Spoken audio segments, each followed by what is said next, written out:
আসসালামু আলাইকুম এভরিওয়ান। যদি তুমি থাকতে গল্পের পঞ্চম পাঠ, তো চলো বেশি কথা না কইয়া গল্প শুরু করা যাক। আকাশ জুড়ে অন্ধকার, পূর্ণিমার রাত হলে কি ক্ষতি হতো? অন্ধকারে সিঁড়ি বেয়ে ছাদে ওঠা রিস্ক, আর রূপা শাড়ি পরে ঠিক মতো হাঁটতে পারছে না, যে কোনো মুহূর্তে পড়ে যেতে পারে। ফোনের ফ্ল্যাশটা অন করলো সাকিব। ছাদে শো শো বাতাস, রূপার চুলগুলো বারবার উড়ে এসে মুখে পড়ছে। সাকিব হেসে বলল, চুলগুলো এভাবে না কেটে একদম ছেলেদের মতো কাটলেই তো পারতে। রূপা বলল, কাটবো ছেলেদের মতো করে। সাকিব বলল, তুমি যদি আর কখনো চুল কাটো, আমি তোমার সাথে কথাই বলবো না।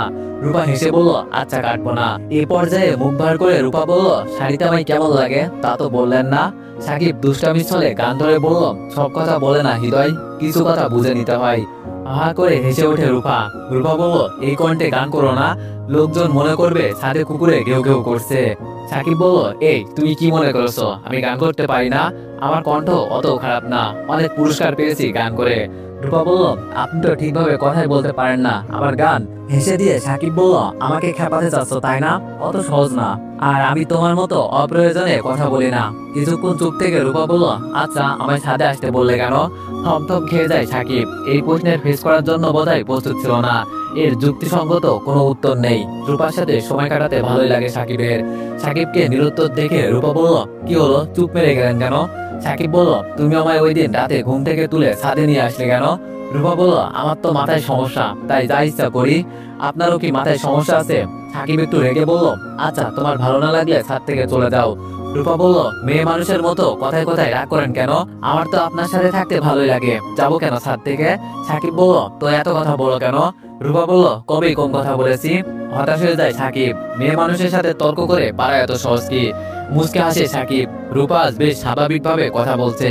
সাকিব কিছুক্ষণ রূপার দিকে তাকিয়ে থেকে বলল, তোমার বাবা মা কি ছোটবেলা থেকেই তোমায় এমন করে মারে? বরাবরের মতো মুখ ফ্যাকাশে হয়ে যায় রূপার। রূপা বোধহয় এইসব প্রশ্নের উত্তর দিতে ইচ্ছুক না।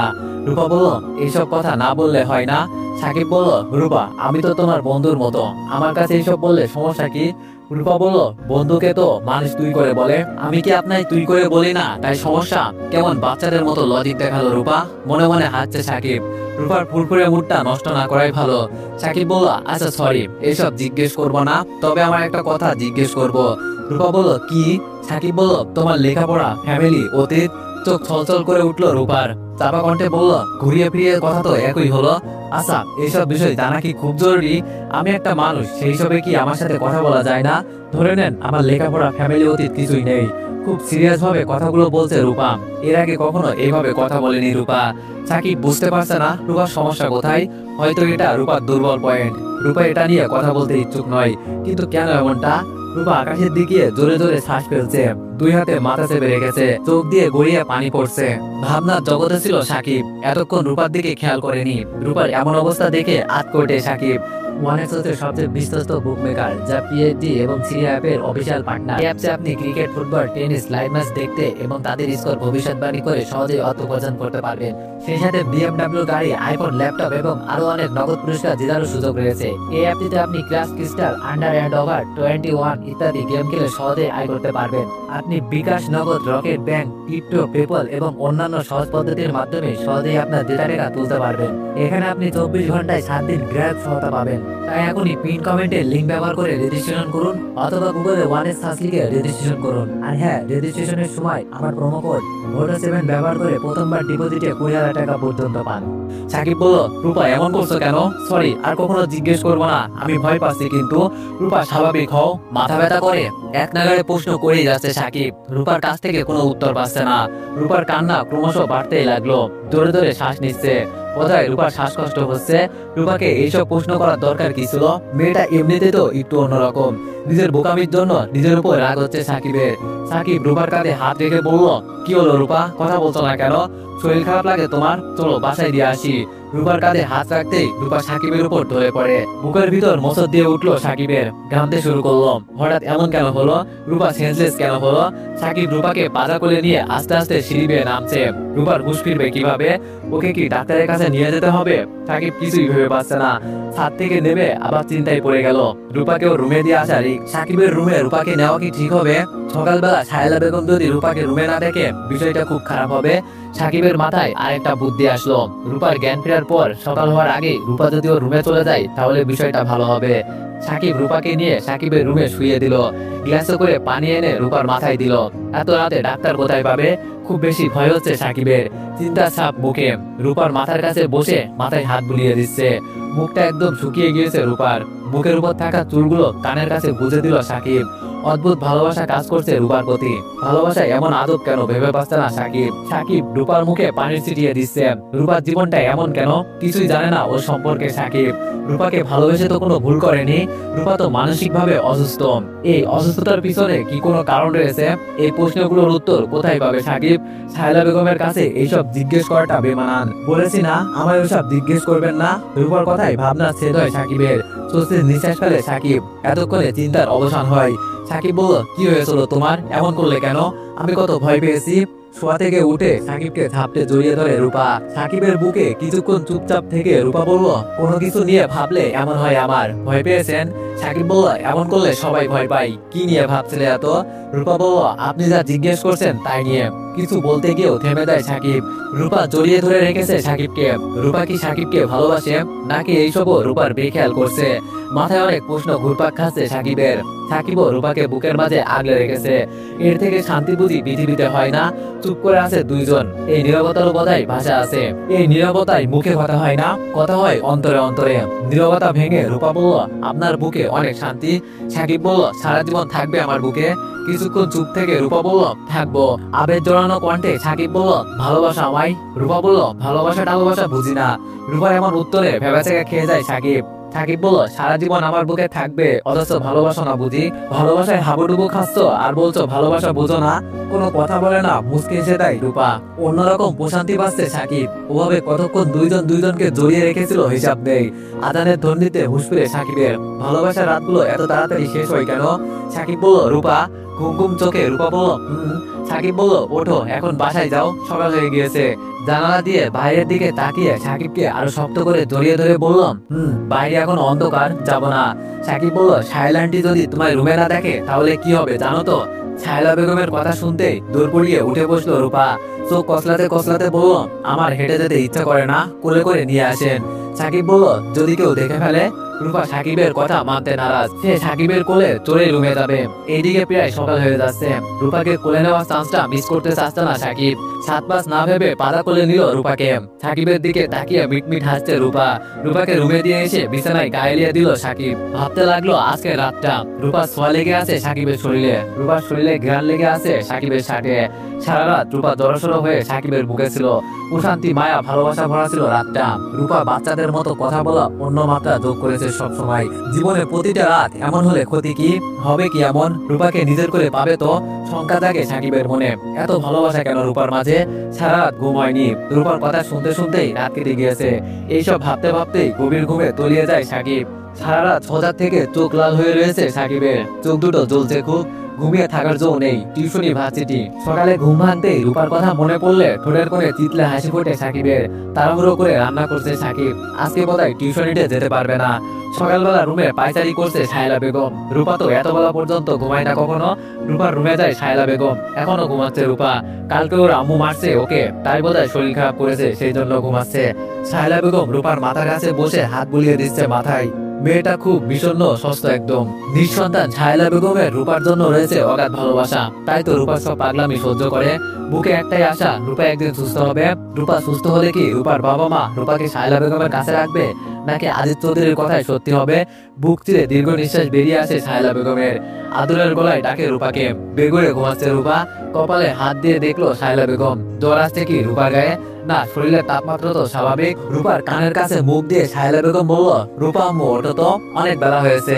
অনেকক্ষণ ডাকার পরও ঘুম ভাঙে না রূপার। রূপার ঘুম থেকে উঠতে নারাজ। সাহেলা বেগম রূপাকে বুঝিয়ে বুঝিয়ে ঘুম থেকে উঠালো। সাহেলা বেগম বলল, এত বেলা পর্যন্ত ঘুমানো শরীরের জন্য ক্ষতি তো। ঘুম ঘুম চোখে রূপা বলল, একটু রাগী গলায় সাহেলা বেগম বলতেই উঠে বসে রূপা। সাহেলা বেগম হেসে বলে, ভালো কথা তো তোর কানে যায় না তাই না? কোনো কথা না বলে হনহনিয়ে বিরক্ত হয়ে ওয়াশরুমের দিকে চলে গেল রূপা। রান্না করে খেতে খেতে একটা টিউশনির সময় ওভার হয়ে গেল। বাসা থেকে বেরোলো সাকিব। বারবার রূপার রুমের দিকে তাকাচ্ছে। সকালবেলা রূপার মুখটা না দেখে বেড়াতে ইচ্ছা করে না।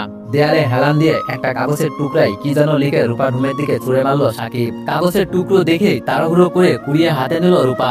সাকিব ছাড়া এ আবার কার কাজ? আম্মু যদি দেখে ফেলে তাহলে খারাপ হবে। সাকিব বলল, রূপা চিঠি পড়তে জানো তো তুমি? না জানলেও সমস্যা নেই, এটা নিয়ে ভেবে আবার অজ্ঞান হয়ে যেও না। ভার্সিটিতে যাচ্ছি আমি। রুম থেকে বের হয়ে না, কোনো পাগলামি করো না। মুচকে হেসে দেয় রূপা। সাকিবকে উদ্দেশ্য করে বলে, শুধু চিঠি না, মানুষের মন পড়তেও জানি আমি। এক বুক প্রশান্তি নিয়ে বাসা থেকে বের হয় সাকিব। সাকিবের কথা মতো রূপা সারাদিনও রুম থেকে বের হয়নি, কোনো ভাঙচুরও করেনি। রূপা এখন রুমে বসে সাকিবের চিঠিটা নিয়েই দুপুরটা কাটিয়ে দিল। সাকিব কখন বাসায় ফিরে সেই অপেক্ষায় শুধু। রূপার এমন স্বাভাবিক আচরণ দেখে স্বস্তির নিঃশ্বাস ফেলে সাহেলা বেগম। ঠোঁটে হাসি ফুটিয়ে আজিজ চৌধুরীকে উদ্দেশ্য করে বলে, দেখো রূপা এখন প্রায় স্বাভাবিক।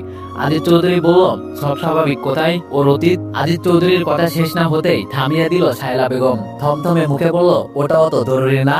একটু থেমে আবার বলল, রূপাকে কি করতো মনে নাই তোমার? ওর বাসায় আগুন ধরিয়ে দিয়েছিল। ওর ছোট ভাই এমনকি পাগলামি করে নাই যা ও করেনি। ওর বাবা মা এইসবই তিক্ত হয়ে মারতো ওকে, সেজন্যই বাবা মার কথা শুনতে পারে না। সে তুলনায় এখন অনেক গুণ ভালো। আনন্দিত হয়ে আজিজ চৌধুরীর সাথে বসে বসে কথা বলছে সাহেলা বেগম।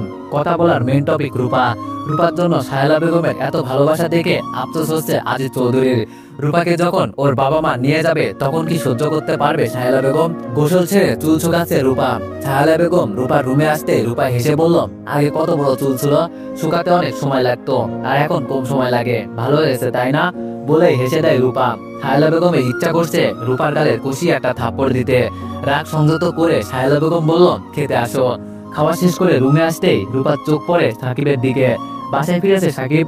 এখন সাহেলা বেগম বাসায়, তাই সাকিবের কাছে যেতে পারলো না। অপেক্ষা পর গুনতে শুরু করলো কখন সাহেলা বেগম বাসা থেকে বের হবে। সাহেলা বেগম বাসা থেকে বের হতেই দৌড়ে ছাদে চলে যায় রূপা। চেয়ারে বসা সাকিব রূপাকে দেখেই হেসে দেয়। সাকিব বলল, এতক্ষণ আসার সময় হলো বুঝি? হাঁপিয়ে গিয়েছে রূপা, কথা বলতে পারছে না। সাকিব চেয়ার ছেড়ে উঠে দাঁড়ায়। রূপাকে চেয়ারে বসিয়ে বলে, হেঁটে আসলেই তো পারতে, এভাবে দৌড়ে আসতে কে বলেছে? রূপা এইসব প্রশ্নের উত্তর না দিয়ে বলে, খেয়েছেন তো? এই একটু কথার ভিতরেই ভালোবাসা খুঁজে পায় সাকিব। সাকিব বলল, হ্যাঁ খেয়েছি, তুমি খেয়েছো? মাথা ঝাঁকিয়ে উত্তর দেয় রূপা। রূপা বলল, মাঝে মাঝে চিঠি লিখতে পারবেন, ভালো লাগে আমার। সাকিব বলল, পারবো, যদি তুমি চিঠির উত্তর দাও। রূপা ঠোঁট বাঁকিয়ে বলল, চিঠি লিখতে পারি আমি। সাকিব হেসে বলল, আমি কি বলেছি তুমি পারো না? সাকিব আবার বলল, তোমার জন্য সারপ্রাইজ আছে। উৎসাহিত কণ্ঠে রূপা বলল, কি? সাকিব বলল, চোখ বুঝো তারপর। রূপা বলল, বুঝলাম চোখ। সাকিব বলল, যতক্ষণ না বলবো আমি ততক্ষণ চোখ খুলবে না। রূপা বাথরুমের মতো তাই করলো।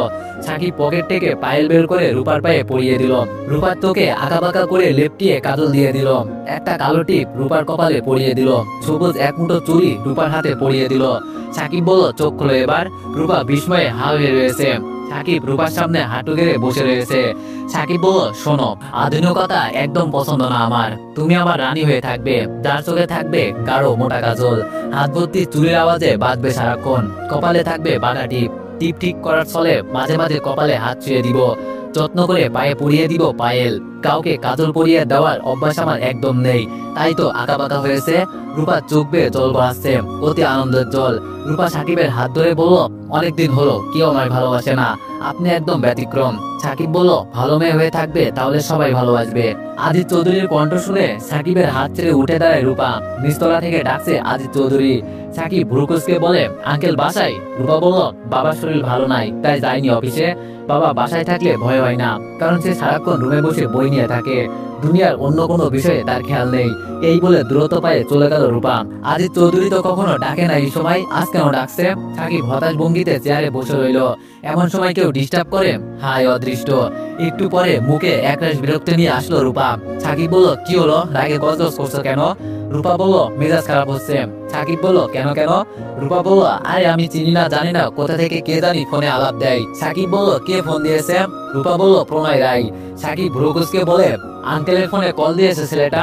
রূপা বলল, সাকিব বলল, কি বলেছে তোমায়? রূপা বলল, জানি না, কি আজাইরা কথা, বাদ দেন। চিন্তায় পড়ে যায় সাকিব।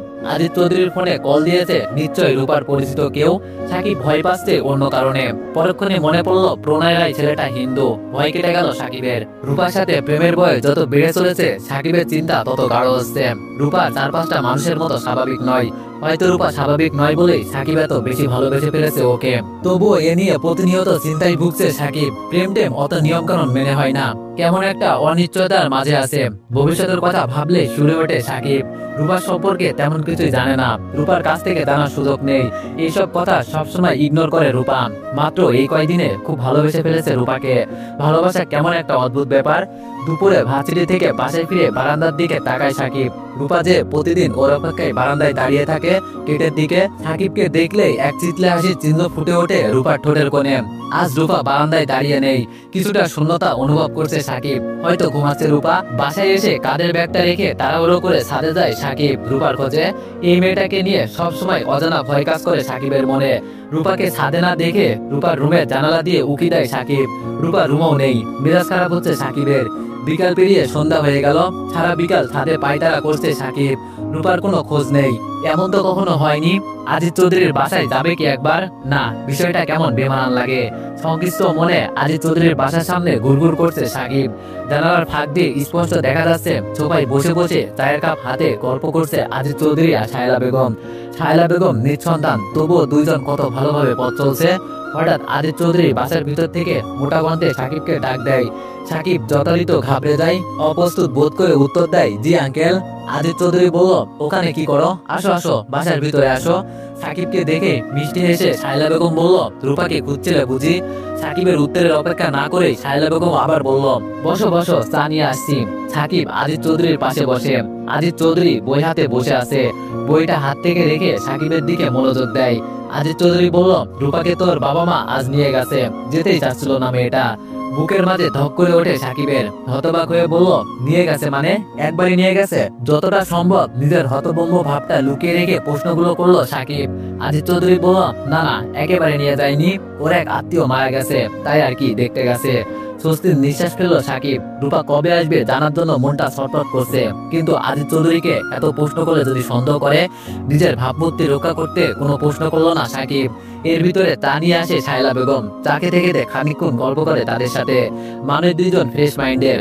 এক পর্যায়ে সাকিব প্রসঙ্গক্রমে জিজ্ঞেস করে, রূপা আপনাদের সাথে থাকে কেন? আজিজ চৌধুরী কিছু বলতে গেলেই থামিয়ে দিল শায়লা বেগম। শায়লা বেগম বলল, আমাদের তো সন্তান নেই, তাই রূপা আমাদের কাছে থাকে। কথা বাড়ায় না সাকিব। রুমে এসে সোজা হয়ে শুয়ে পড়ে। শরীর বেশ ক্লান্ত, রূপাকে ভীষণ মিস করছে। হঠাৎ ফোন বেজে ওঠে সাকিবের। ওপাশ থেকে বলে ওঠে, হ্যালো, সাকিব বলছেন, আমি রূপা। আমি বাসার সামনে, আম্মুকে বলবেন না, আপনি চুপি চুপি চলে আসেন। সাকিব কিছু বলার সুযোগ না দিয়ে লাইন কেটে দিল রূপা। সাকিব অবাক হয়ে যায়। রাত প্রায় 10টা বাজে। রূপা কোথা থেকে আসলো? আর রূপার কাছে তো কোনো ফোন নেই। ফোন দিল কিভাবে? হয়তো অন্য কারো ফোন দিয়ে কল দিয়েছে, কিন্তু ফোন নাম্বার পেল কোথায়? উদ্গ্রীব হয়ে বাসার সামনে গেল সাকিব। রূপা জড়সড় হয়ে দাঁড়িয়ে আছে। সাকিব বলল, এত রাতে কোথা থেকে আসলে? আর তোমার নাকি কোনো আত্মীয় মারা গেছে? ফোন পেলে কোথায়? আর ফোন নাম্বার পেলে কোথায়? আর এখানে দাঁড়িয়ে কেন? বাসার ভিতরে যাচ্ছ না কেন? অনার্গল ভাবে প্রশ্নগুলো করলো সাকিব। রূপা বলল, এতগুলো প্রশ্ন কোনটার উত্তর দিব বলতো? সাকিব বলল, সবগুলোর উত্তর দাও তাড়াতাড়ি। আর জানো, তোমায় না দেখে আমার কত টেনশন হচ্ছিল। রূপা বলল, আমার আম্মু এসে জোর করে নিয়ে গেছে। এক আত্মীয় মারা গেছে নাকি। ওই বাড়িতে গিয়ে আমার দম বন্ধ হয়ে যাচ্ছিল, তাই চলে আসছি। আর রাস্তার পাশে এক দোকান থেকে কল দিয়েছি। আপনার ফোন নাম্বার তো জানি। আর বাসায় যাব না, কারণ এভাবে চলে আসছি জানলে আমায় বকবে। সাকিব কিছুক্ষণ চুপ থেকে বলে, বাসায় যাবে না তো কি করবে? আর তোমার মা বাবা টেনশন করবে না? এত পাগলামি কেন করো বলো তো? খিলখিলিয়ে হেসে দেয় রূপা। রূপা বলল, ওই বাড়িতে আমার খুব কষ্ট হচ্ছিল, তাই আম্মু বাসায় একটা রুমে নিয়ে বললো ঘুমাতে।